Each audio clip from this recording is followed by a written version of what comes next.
Hello. In this video I'm going to explain how I got into languages. It all started when I was 9 years old, about 9 years ago. And what happened was my dad taught me a little bit of Morse code that, or he taught me the Morse code. And we try to communicate in Morse code. And I liked that. And then since I liked that so much, he taught me some Norwegian because he knew a little bit of Norwegian.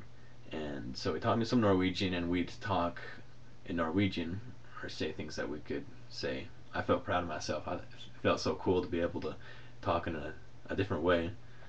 And and then one day at the library, he showed me a book on Norwegian, and he showed me where it was. He's like, "Look at this book on Norwegian," and I was like, "Oh, cool." And I looked up, and everywhere I could see, there was just a bunch of language books, and I was like, "Wow!" Like, right then was the instant I decided to learn languages and commit to that. And um, and so then instead of checking out that Norwegian book, I checked out this Japanese dictionary, and I took it home and I looked through it. I didn't really have the intent to learn the language fluently, nor did I have any idea how to learn a language fluently, because I just checked out a dictionary. But I'd look up like the word for kill or something and like learn how to write it, memorize all the little strokes, and then forget about it or something. But so that's how it pretty much started out. And so I'd start getting a bunch of language books. I started out with like dictionaries and phrase books because I just wanted to see how to say certain things. And but as time went on, I guess from about the age 10 to about 13, I started realizing that I could learn languages in a little more depth, like actually learn things. And so I started looking more at instructional books and course books, and I'd start reading them. But one problem was I was a little too impatient. Like, I would read the first part, and then I'd get bored because I was going too fast. But the reason I was going so fast is because I was just so curious, and I just wanted to move on and look at all the new grammar and all the new um, vocabulary, grammar constructions, and because I don't know, it just felt cool. But I I would I would do that, and I'd get bored with the language, and so very quickly, a few days later probably, I'd move on to another language. I'd go back to the library. I'd go to the library probably like twice a week. Um, yeah, probably drove the parents and the librarians crazy, but whatever. Um, I eventually got to know the librarians. Anyways, at about age 13, I became a little more serious about specializing in certain languages, like being a little more fluent.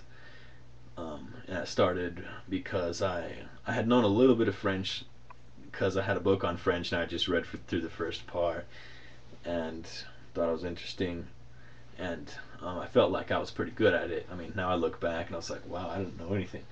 But anyways, in seventh grade, I took French 2, and I I learned a lot in those French classes that I took in junior high, and I'd practice a lot um, with native speakers on Skype, and I started to develop a form of fluency, and that felt pretty cool.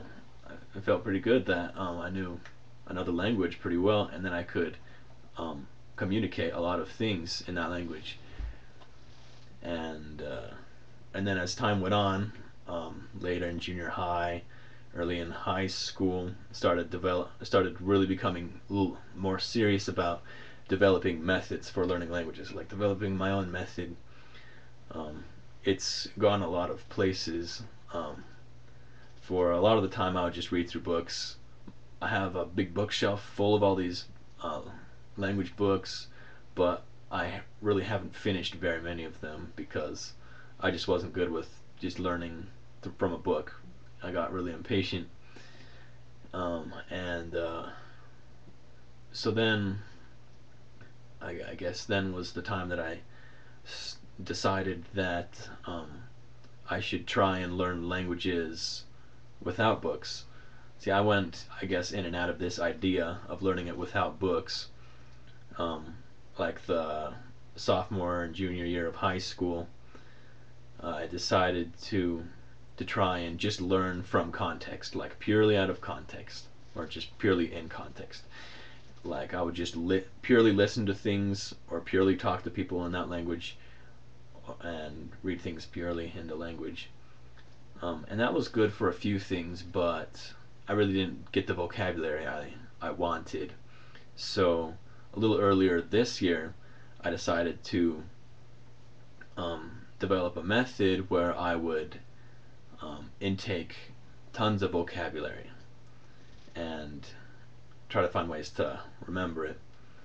And and by now I have a method where I intake tons of vocabulary, like I memorize it, but just from memorizing it, it goes to a short-term memory, and I need somehow to convert it to a long-term memory or a skilled memory.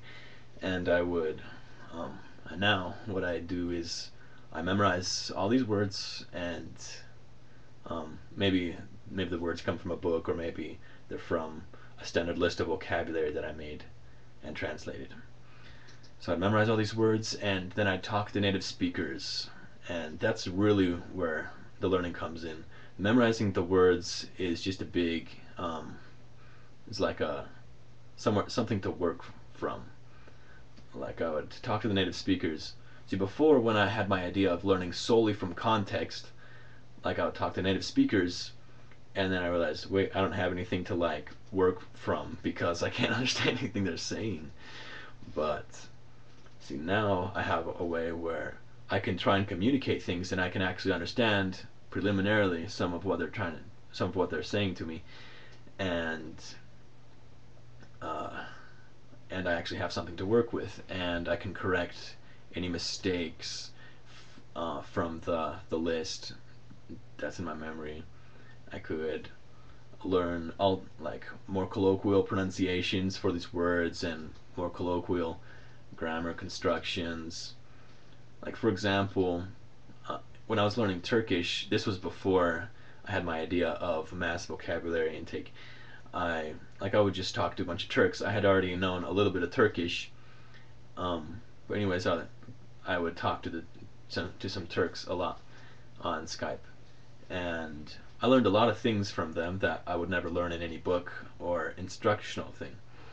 For example, the word really in Turkish would be gerçekten, and in books like in standard Turkish it would be spelled gerçekten, but in colloquial speech a lot of times it's pronounced a little bit more like gerçekten. And if I had only known it from books, I would never understand it until after a while when they were saying gerçekten. But little things like that you wouldn't learn from books and only from native speakers. So now I'm combining both methods, a big vocabulary intake and instructional material, and talking to native speakers. And that's where I am now. It'll probably change the next year, um, hopefully for the better. And anyways, that's how I started out with languages, and that's where I am right now.